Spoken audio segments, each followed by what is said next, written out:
We are back on the stage. Thank you guys for having us here. And we are wrapping up the 20th season here at DeBartolo. Thank you so much for having us. And I have to say, you guys have a fantastic lineup for the next season too. Yes. Big stuff. Now, tell me more about the things that are wrapping up this season. Yeah, well, we still have our classics that are going. These are films that, might be from a past century that we revisit, repackage. We have our classic 7th annual Jesus Christ Superstar Sing-Along. How many years have you guys been doing that? 7th annual. I love that. Yep, and so open up your pipes. Come Wait, sing along. okay, is it a sing-along? Yeah, Oh yeah. sing along. Oh yeah. Okay, no, now that's a whole nother level. Lyrics for me. on the screen. Join Really? in if you choose. And no Okay. judgment passed on your voice. We just want to hear it. I will be there. Wonderful. And then we're wrapping up our film noir series. This was a community class, so Learning Beyond the Classics, but you can still catch some of the films one-offs. Just come for the screenings. We have Orson Welles' Touch of Evil. That had Charlton Heston in it. A border town noir, as well as Infernal Affairs, a film from Hong Kong in 2002 that then gets remade by Martin Scorsese in The Departed, which we're showing as well, which wins Best Picture at the Oscars. Oh, and are you going to have any kind of a conversation around that too? Yep, there's about a 10-minute introduction setting the film up, and we chat about the film for about 30 minutes afterwards. See, I love that kind of stuff. Like when you can actually take the time to debrief. I love that. Yep, so we have the educational component built right in, so you can learn how these fit together in a broad history of film noir, not only in America, but around the world. Absolutely, absolutely. All right, now new stuff is coming up too. We have a lot of new stuff too. Is there like a general theme for 2025, 2026 season? This is kind of where we kind of get the odd stuff out. The things that we've been wanting to show, and this is a chance to see the more recherche stuff. There you go. So we have a double feature of two kind of short features or long shorts. We have Leos Carax's It's Not Me, which is kind of like Magritte's This Is Not a Pipe, an autobiography film that he made about himself, but it's not him. Okay. And he's a French goofball. He made Annette, and it's a really interesting film. Is it more like a comedy? It's a little bit of everything. Okay, all around. Gotcha. And then we have from Argentina, Mateo Pineo's You Burn Me, which is an adaptation of the Sappho myth, but it's done with footnotes and with interpretation. And if people know his work, it is very literary, and those two will be in conversation with one another. And together, they're about 2 hours. So it constitutes one film. Okay. We also have from Zambia, On Becoming a Guinea Fowl, which is a dramedy that I think people will enjoy. Dramedy. I feel like that's a newer phrase, right? Yeah, as portmanteaus go, it wasn't in the TV guide when I was a kid. Right. I know that. And then also a much more dramatic film, When Fall is Coming, which is from Francois Ozon, who's French. He made thrillers like Swimming Pool or historical films like France. And this is a story about mature women and what's occurring toward the sunset of their life, or the kind of golden years, and people will enjoy that as well, I think. We also have two other films, a Serbian film called The Working Class Goes to Hell, which is a play on the 70s film The Working Class Goes to Heaven, and it is some Serbian factory workers who, when their union falls apart and their employer is cruel to them with their conditions, they go to a lower power, as it were, and start a satanic cult in order to see if that can bind them together. Is this one a comedy too? It's a little bit of everything. It's a lot of what's-its. Okay. That's what we get at the end of the year. All about interpretation, right? Yeah. Okay. But it's a really fascinating film about working, labor, and working conditions. And then lastly, we have a film, Ephus, which is set in Massachusetts in the 1990s. And it is a baseball game. If you know Ephus, like the Ephus pitch, like the slow roll pitch. I don't. You tell me about it. Oh, like a 40-mile-per-hour pitch. That's tough to hit. Okay. So, and a great spelling bee word. This is shot in, or it's set in Massachusetts in the 1990s, and it's the last game of an amateur baseball league before a stadium is destroyed. Interesting. So a very You a have sweet kind of yes. sports movie. Yes, and it's such a wide range of options that you guys have. And you do this every year. You've been doing it 20 years, so you guys know what you're doing too. Now, we're also going to talk about performances because you still have one more to wrap up the 20th season, Exactly. We have one last performance to wrap up the 20th anniversary season.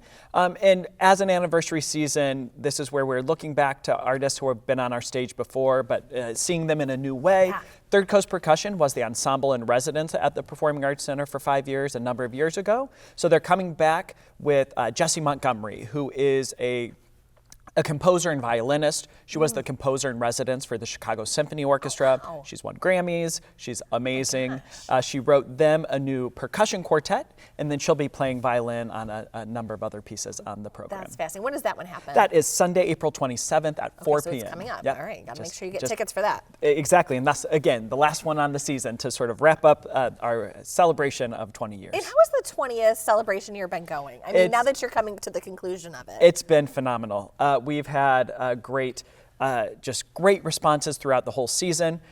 Just a couple weeks ago, we had Mandy Patinkin supposed to be singing with Nathan Gunn. Yeah. Nathan Gunn got sick at the very last moment, and so it was a full Mandy Patinkin show. You know, Really? as you know, the show must go on. The so- show must go. You know, talk about that. Like, how do you guys pivot? Because I mean, we're talking. I know you're a lot of cinema. That's already ready to go. But I mean, that can even have some flips Oh, yeah. too, right? Oh, yeah. But like, what goes into making that pivot sometimes? Yeah, you know, I mean, it's really the professionalism of the artists. They got here. It was clear that Nathan wasn't going to be able to sing.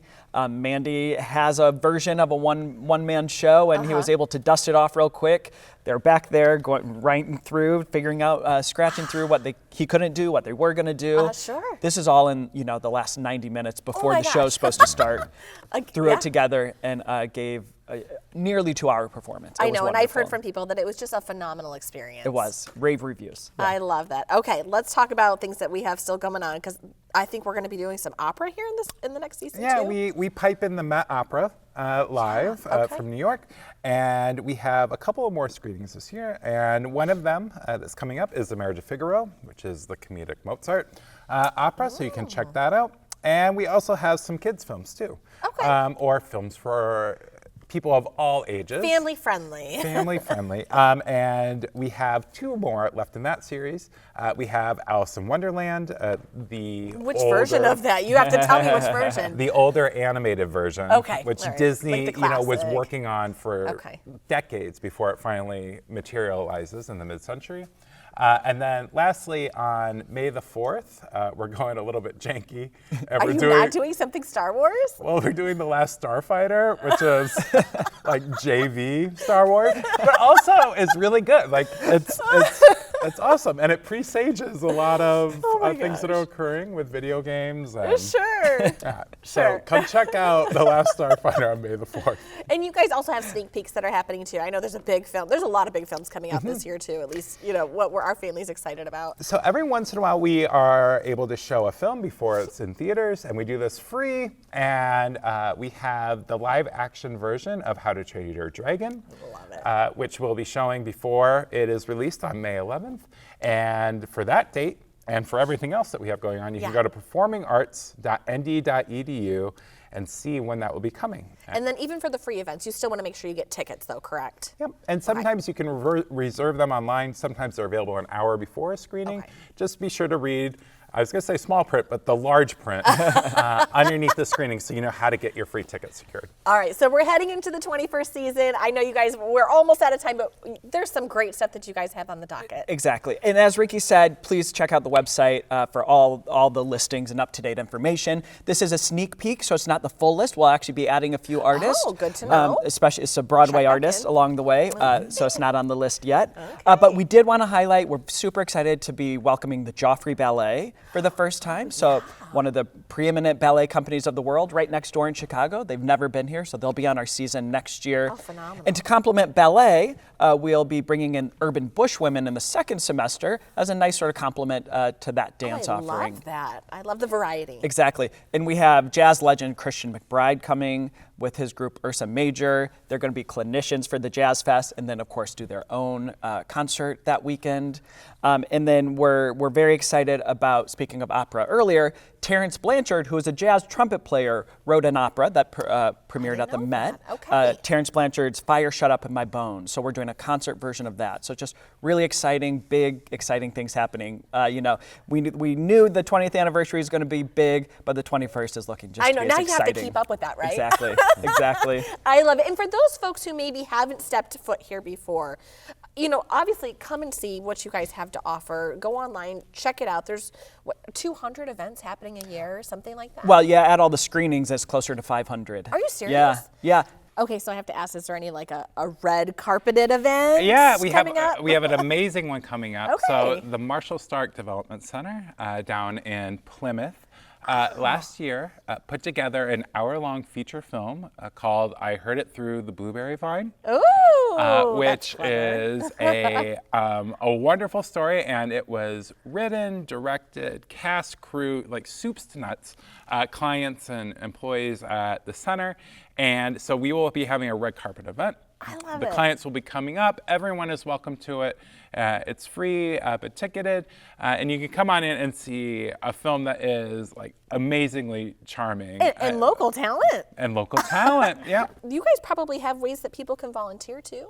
Absolutely. So we have volunteer ushers. So we're looking for community members that would be willing to work with us fairly regularly, twice a month or so. And we bring on new ushers twice a year in the summer and in the winter. And they can check out our website. There's information on how to volunteer. Perfect, perfect. Awesome. Well, always a pleasure, you guys. I know there's so much more we could talk about, but we're going to keep checking back in with you, especially as we move into the 2025-2026 season.